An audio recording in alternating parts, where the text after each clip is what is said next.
Our dear boy Warwick has quickly become one of the fan favorite characters in the roster of 2XKO, and there are so many people out there playing the character or building teams around him, and he's just so much fun. And with this video I want to help you to get better at Warwick. I'm gonna explain his neutral, his best up close pressure, his best combo routes, how does Bloodlust work, and more. So let's get into it.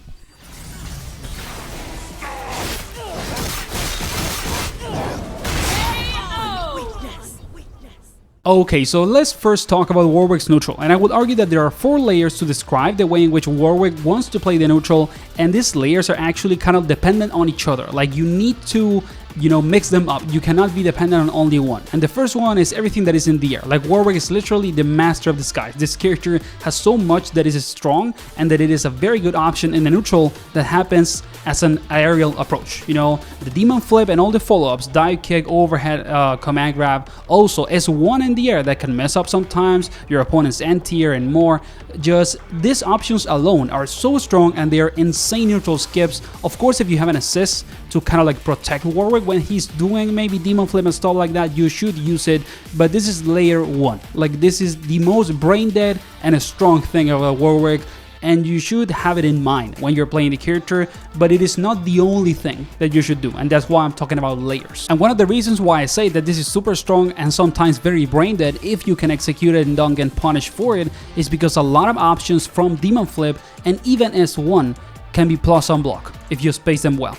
So they are insanely strong. You literally have an almost mid-screen, full screen neutral skip if you charge demon flip that can be plus on block and it's your turn again. It is absolutely nuts. That's why I think that it is very strong, even though it has a very clear counterplay, okay? But let's get into layer 2 so you understand why I'm saying that you need to use multiple options to not, become too predictable when you're playing this character on neutral. Okay, then the second layer is Warwick's run that you can do holding S1 or forward S1, and it's gonna give you a different follow-up depending on the way in which you do the run. It can give you the overhead or this sort of like dash attack that actually gives Warwick full combos in the wall, okay? And why is this the second layer? Because this is anti-zoning Warwick, okay? When Warwick is doing this run, he cannot get hit by projectiles. So Warwick not only is good in the air, and it is kind of this monster of the aerial approach, but it is also very good against projectiles and zoning characters. So this is the second thing that you gotta add to Warwick's neutral. Okay, you're dealing with a lot of projectiles that are stuffing maybe your demon flips or your buttons,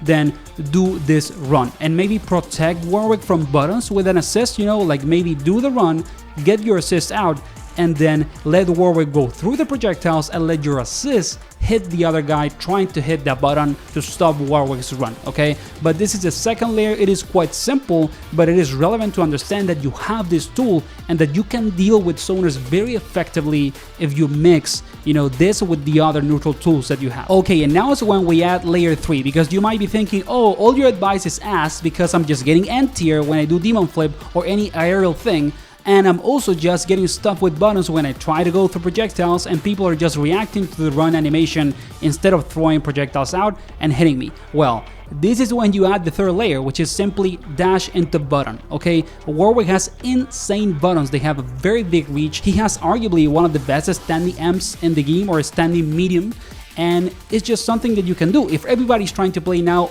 based on reaction because you are playing very aggressively and you demon flip or do runs to go through projectiles, and everybody's just trying to anti-air you or hit you reacting to the animations of those attacks, then you can just dash and press the button. And this is actually arguably the worst situation for the opponent, because when you hit a button and they block it, they have to deal with a 50-50. Like, every time that Warwick is putting you, on pressure on block, you simply are forced to guess because of S1, which is Warwick's overhead, this, leap move, and also because of down forward H, his slide. And you can of course add more to that pressure sequence. I'm gonna give more details into how to make that more sophisticated, but the most basic, pressure layer from Warwick up close, it's already a 50-50. So what is worse for the opponent?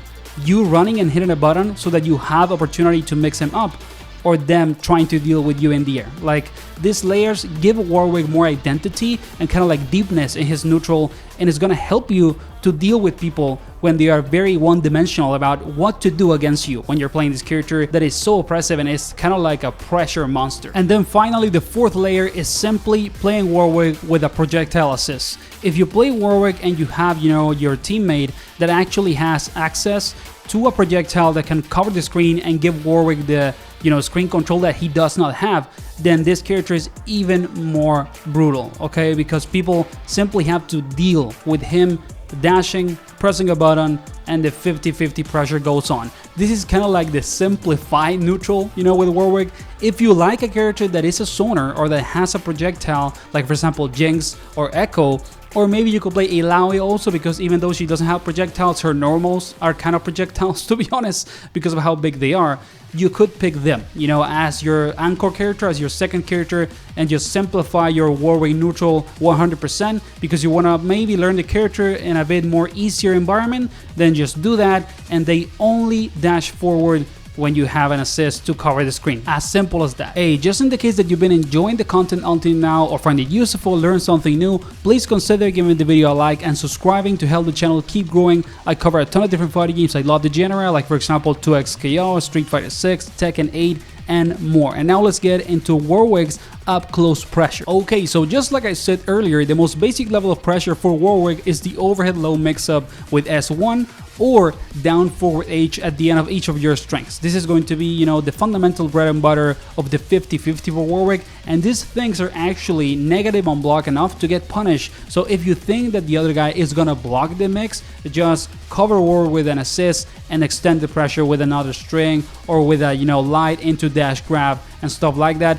But this is the fundamental level of Warwick's pressure. Then the second level of pressure for your string is adding actually Demon Flip in between the strings instead of doing the other two mix-ups, and also delaying S1 with the run, because this is gonna help you to deal with people that are trying to parry every single time that you're doing your strings. And you're gonna see people that are gonna try to parry every single overhead and low mix-up, and if you do the Demon Flip or do the run to delay the S1, they're gonna whiff, the parry and get punished super hard, especially if you hit them with Demon Flip and medium, the overhead kick. It gives you a full combo round with a lot of damage. So you should add those two layers into this, second level of up close pressure, doing Demon Flips on block and doing run into S1 delay on block. Of course, these things are weak, to H or buttons, but you need to mix it with the other options. And then the third level of pressure that is super strong with Warwick,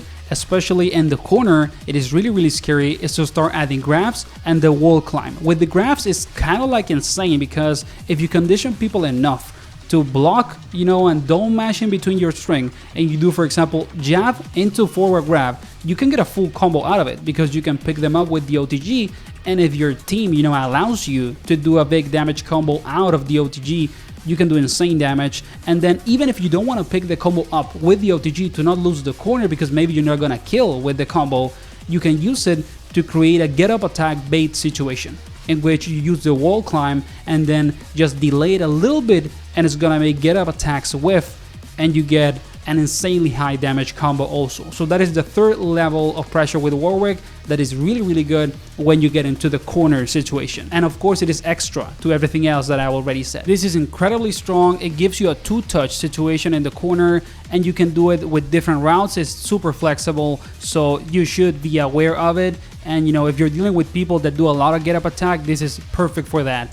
And now let's move into Bloodlust. I kind of want to discuss how having Bloodlust can maybe change your neutral and your pressure a little bit. And well, if you play Warwick or want to play him, you're probably aware of Bloodlust, which is this unique mechanic for Warwick that gives him an enhanced state or an install, and this gives him new moves, new cancel options, and it is incredibly strong. If you're playing, mainly Warwick, this is kind of the show that you want to run. You should be trying to get Bloodlust every single time that you can.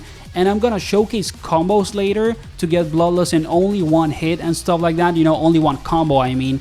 But how does Bloodlust change Warwick in the neutral, for example? The first one is that you have forward S1 now, which is this, giant dash that is projectile invulnerable, and it is a combo starter because on hit, it gives a wall bounce. So it is insanely strong, but it is very minus on block. And you can also use it to mix up people because it crosses up if you're close enough. So it is a really strong tool, but you should be aware that it is punishable, and if you think or feel that people are gonna block it, you can just use it to, you know, get in, protect Warwick with the assist, and then get the pressure going. And there is also the fact that in Bloodlust, Warwick can cancel special moves into each other, some of them, and it can create some cheeky, you know, pressure tools like this. You can do down S2 into S2 in the air, and it is an overhead. They have to block it standing, and then you can call the assist and get a full combo out of it. But these are very specific advanced stuff about Warwick, and you know, as a new Warwick player, you're probably not gonna use it at all. The most important thing about Bloodlust for you is forward S1. How are you gonna use it in neutral? How are you gonna put, you know, Warwick on a safe situation to use it as a neutral skip with your assist, also protecting you? How are you gonna cross up with this up close? That is the most relevant thing about Bloodlust, and I'm gonna showcase also a couple of combos in the combo guide at the end with Bloodlust on, so you can see how it changes your combos, because that is also relevant. But I will worry only about that for now, and then in the future I might do an advanced guide for Warwick about, you know, specifically Bloodlust and all of these super cheeky pressure tools that he can get out of this special into special move cancels. And before the combo guide, let's talk teammates and fuses, okay? I would argue that you have 4 compositions. The first one is with Braum or Blitz, which is super high damage, very fun and creative combo routes, but worse neutral. If you want good neutral, you can play with Echo, Ari, Yasuo or Jinx.